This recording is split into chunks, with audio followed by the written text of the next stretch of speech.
Top quality और consistent performance के लिए सिर्फ सिल्वर पंप्स। टॉप क्वालिटी और कंसिस्टेंट परफॉर्मेंस के लिए सिर्फ सिल्वर पंप्स, नाम याद रखना। पिंपरी पोलिसांनी मेकॅनिकल इंजिनियर असलेल्या वाहन चोरांची टोळी जी आहे ती आता जेरबंद केलेली आहे। आपण पाहू शकतो की जवळजवळ 53 दुचाकी वाहनं जी आहेत ती या ठिकाणी पोलिसांनी हस्तगत केलेली आहे। ह्यात सर्वात महत्त्वाची बाब म्हणजे त्यातील एक जो टोळी प्रमुख आहे तो मेकॅनिकल इंजिनियर इतकं शिक्षण जे आहे ते त्याचं या ठिकाणी झालेलं आपल्याला एकूणच पाहायला मिळते। आपण पाहू शकतो की ह्यात जास्त गाड्या पाहिलं तर स्प्लेंडर गाड्या ह्या ज्या गाड्या आहेत या ठिकाणी असल्याचं चित्र जे आहे ते आपल्याला पाहायला मिळतं। सर्वात सोपी वाहनांची चोरी जी होती त्या या स्प्लेंडर वाहनांची होत असते। त्याचेच आपण पाहिलं तर 53 वाहनं जी आहेत आता त्यांनी जप्त केले आहेत। नक्की याच संदर्भात बोलण्यासाठी आपल्यासोबत पोलीस अधिकारी आहेत पिंपरीचे।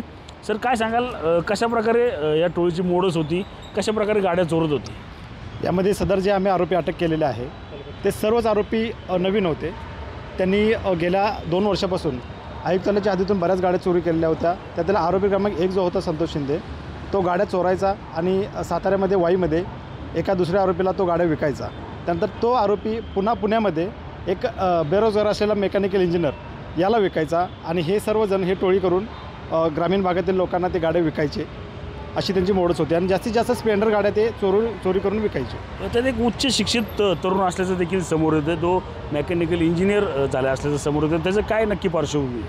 त्याची पार्श्वभूमी अशी की तो मेकॅनिकल इंजिनियर झालेला आहे, परंतु त्याला बऱ्याच दिवसापासून ट्राय करून नोकरी चांगली मिळत नव्हती, त्यामुळे तो ह्या मार्गाला लागलेला होता।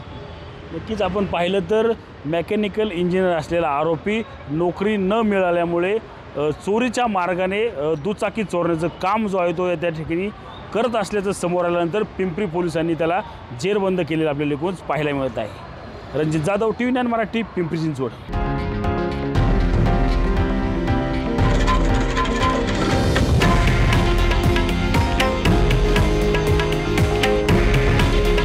हे आहे देशातील नंबर 1 न्यूज नेटवर्क आणि आपण पाहत आहात TV9 मराठी। काळजी तुमची, हित महाराष्ट्राचं।